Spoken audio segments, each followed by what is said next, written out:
Welcome back to this special extended version of Racing to Win. We're looking at FWD Champions Day, and the second of the Group 1s is the Champions Mile, with a scratching in the race of Glorious Dragon. But Golden 60 is aiming for 3 straight. California Spangle, he did beat Golden 60. That was on International Day. He since won a Group 2 California Spangle last start. Waikuku is back again. New Zealand represented by Agon for Andrew Forsman and James McDonald. Beauty Joy comes up with barrier number 2. My Oberon for Annabelle Neesham, looking to do what Laws of Indices did at his appearance in Hong Kong last time for the stable. And then further down, we've got Healthy Happy and the Derby winner in Voyage Bubble. So does the field down to 8 now with the scratching of Glorious Dragon. The pace here, Tom, what happens between Healthy Happy and California Spangle? Well, Tony Cruz has said that Zach Purton will be instructed to lead at all costs on California Spangle, and he basically came out after his run in the Chairman's Trophy and said the horse has to lead. He's a better leader, and that's what they'll do this time round. But how much pressure, does Healthy Happy's rider put on in the early stages, that being Silvestre de Souza? Where does Voyage Bubble sit, and does the barrier draw maybe advantage California Spangle more over Golden 60? Yeah, that's the million-dollar question, isn't it? But look, that's what they said they're going to do, and Zach's reconfirmed that as well in his interviews. Voyage Bubble back in distance, but he should get himself a nice run just behind Healthy Happy. They won't want to get into a speed battle because that's just going to play into Golden 60's hands, I think. Is there a chance that maybe... Well, Vince has got a decision. He's got to either go forward or back. Yeah. I don't really know what they're going to do, to be honest. Yeah, barrier 7, I think they'll go where they were in that map, sort of towards the back. Is Waikuku an ideal horse to follow, though? Because this is the time of year where his form does plummet and he's getting on a bit. I'll tell you what, I liked his track work during the week, believe it or not, Waikuku. He actually looked like he'd perked up. All right, plus for Waikuku, the old boy there. But we need to hear shortly from the trainer of California Spangle, Tom, after we see what's been a Vincent Ho and Zach Purton-a-thon in the last 5 years. Yeah, starting with Southern Legend for Vincent, Golden 60 the last 2 years, and of course Golden 60 shooting for his 3rd consecutive win in this race, which has never ever been done before. He's looking to do that, and one of the horses that is going to try and stop him is California Spangle, and he is trained by Tony Cruz. Tony Cruz, you've got a couple of runners in this year's Champions Mile. Let's start with California Spangle. He's drawn gate number 8. First reactions on where he's drawn? Well, I think gate 8 is not a big difference between inside and outside, the small field. I think we're going to stick to our plans as we've been racing him straight to the front. You mentioned that obviously after he won last time, that the plan very much is to lead. He's got that early speed, hasn't he? I think it's such a key asset with a horse like him, isn't it, to get away quickly and get to where he wants to be? Yeah, I reckon there's no other horses that can match his speed, the early speed. I think he's got all the speed to lead this race easily. And last time we didn't lead this, and we almost got ourselves in trouble.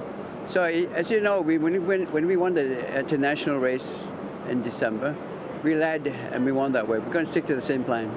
When you look back on his win last time out, Tony, do you sort of look at it and think, well, we got away with that? Or, is it very much a case of a lesson learned and we don't want to do that again? It's definitely a lesson learned, and we're not going to do that again, So I'm very happy it won still, but I think we can do better if we went straight to the front. For sure. How has the horse been leading up to this meeting, Tony? You've always gone on record as saying he's a pretty easy horse to deal with and train. Have you been happy with all of his preparation? Yeah, because it's only 3 weeks apart, this race, and you don't have to do much with him. Compared to, before it used to be 7 weeks, 8 weeks, it's almost 2 months. That's too long a wait. But anyway, 3 weeks, he's in great form. Great to hear. And you've also got Beauty Joy in the race as well. I mean, he wasn't a million miles off of California Spangle and co last time out. He's a quality horse, isn't he? He just needs to put it all together, and he might nick one of these on a big day, mightn't he? Yes, that's right. The last time he ran, the pace was too slow for him, and he didn't settle very well behind. But this time, California's going straight to the front. The pace would definitely be on, and it would suit him. You've trained a lot of good horses. Beauty Joy clearly has the talent. Do you think he is a Group 1 horse waiting to happen, a Group 1 winner waiting to happen? Oh, that's a good question. I believe in Group 2. Simple as that. Thank you. Tony, just finally, obviously this clash between himself and Golden 60, 3-1 currently to Golden 60. You must always look forward to taking him on because you're a great sportsman yourself, and I guess the sort of the rivalry and the competition is always great, especially for Hong Kong racing. You know, as we can see in the international race in December, we went to the front. Golden 60 had to go around the field, and that lost a bit of ground for him. That's why he couldn't catch Spangle anyway. I think we're going to do the same plan. He's going to go around the field again, but that's a smaller field this time. I think it's still going to be a very close finish. It just looks set fair to be a great race, doesn't it? And we've got that international flavour as well, obviously runners from Australia and New Zealand. So all in all, it does look set fair to be a real big days and a big race on Sunday. Definitely. As long as the ground is going on good to firm, even better for us. Well, Tony wants to lead Paul at all costs with California Spangle. How do you assess his chances of rolling Golden 60? Well, look, he's just got to keep the pace on, I think, and try and do it that way. I think that's going to be the way to do it, and try and nick a break on the turn on him. But if he does get into this speed battle and Golden 60 is only a length or so behind him, then you'd be all over Golden 60. Yeah, I know they say he's a better leader. Well, they think he's certainly a better leader as California Spangle, but even though his win last time out wasn't off the front, I still wasn't overly convinced by it, to be honest. All right, I'm sure you'll be convinced by this guy, Tom. It is Hong Kong's champion, Golden 60. This is his win in the City Hong Kong Cup last time. Yeah, and he was terrific again. Look, I think this day probably both him and Romantic Warrior certainly weren't at their best, but he was able to wear him down. He followed Romantic Warrior into the race and then stalked up here at the 200 metres. The question is, what does Vincent do? Does he go forward or go back with him? Because he won't want to let California Spangle get too far away. And yeah, I think he can win this, Paul, certainly. But he hasn't, look, first up, he ran 21.32. He hasn't run that sort of time the last 400, his last 3 starts now. Yeah, look, his work's been good during the week. You can't fault it. Everything's looking good. He's a 7-year-old now, so he's getting on.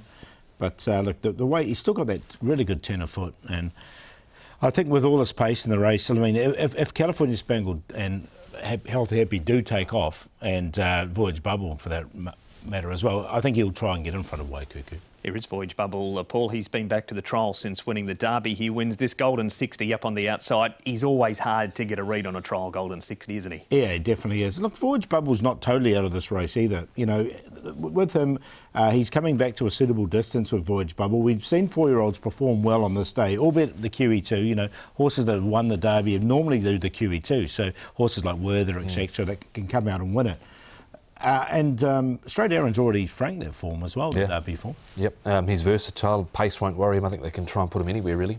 Here is Voyage Bubble. Now, this was the moment that Alexi Tom took off going to the back, and they are going so slow at the 1,400 metre mark. He came up with barrier 14. 2,000 metres was always going to be a concern for him, but just the way the race was run just played perfectly into his hands. Yeah, they hatched a plan, and it all went to plan, and so you can see him starting to make that move from the back of the field to there, and he's not really using too much energy here, Paul, because the pace is so slow. He's doing it in a straight line.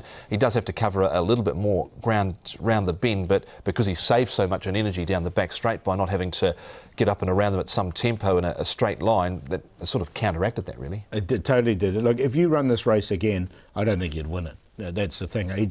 Everything went right for him on this particular day, and then he's got the best sprint. He's a sprinter. He's a sprinter miler for me, not a 2,000 metre horse. And we've seen horses like Feifei who've come out and won the Derby as well. So he's not the first to do it. And you could just see right now. Then he's got the superior sprint, and that's why he just stayed on and won it. I think he's continued to improve as well, this horse, and here he comes back to a mile where he's unbeaten at a mile. Yeah, won the Classic Mile and also a Class 3 race, and then he was ruled out of the Derby contentions when he was beaten in the Classic Cup after that, so 1,600, very good for Voyage Bubble. Some Australian form now, Tom, with Agon and My Oberon coming out of the Futurity Stakes in February. Yeah, and Agon, interesting there, trying with the blinkers with him this time round. We'll touch more on him again shortly, but I thought the run here from My Oberon was only fair, but he's got form behind Alligator Blood and Mr Brightside. Whether he's just an out-and-out wet tracker, some are saying no, he will handle a firmer surface. We saw what Annabelle Neesham did with Laws of Indices here, Paul. Yeah. Can we completely rule a line through him. He's in the market at the moment. Yeah, there is money for him. Look, I haven't included him. I've included Agon either. I just think that's coming here. They have to be everything go their way, and I just think our horses are superior here up here. He's Agon again, Paul. He's had a very easy time since he's been here in Hong Kong. This is him running 6th at Sandown in the All Stakes over 1400. Yeah, it was a good enough run here from Agon, but look, he's not top class Australian form. You know, when you come to this, he finished off really strongly, and you know, you're up against the top horses here. That's the thing, and I think these two horses, you wouldn't consider them the top horses in Australia, would you? No, you wouldn't. And to be fair, Agon has been up for a while. He started back middle of October at Caulfield when he was able to win. He was beaten in a short price in a Group 1 in New Zealand. So he has been up for a while. Moonee Valley in the All-Star Mile might not have suited him. Here's my Oberon running 2nd. Field of 20 here in the Doncaster. Tom, he was able to save a lot of ground going through the inside of plenty of horses. It was also a heavy track this day. Yeah, it was a great ride in the end from John Allen. It was basically near last on the home turn. He's able to come right through the middle. It was very much a heavy track this day. But is he just a wet tracker? It's going to be a lot firmer here, Paul, at this time of the year here in Hong Kong compared to, say, a Sydney autumn where you do get a fair bit of rain. Yeah, exactly. And look, that was really wet. He's not going to get those conditions. Is the champ just going to be too good, Paul? I've got him on top. Yeah, I think he is. So he's on top. Golden 60. Look, California Spangle will try and lead from the front. Voyage Bubble. I wouldn't be surprised if he runs a really big race here. And then Beauty Joy wasn't far away last start. 1-2-9-5.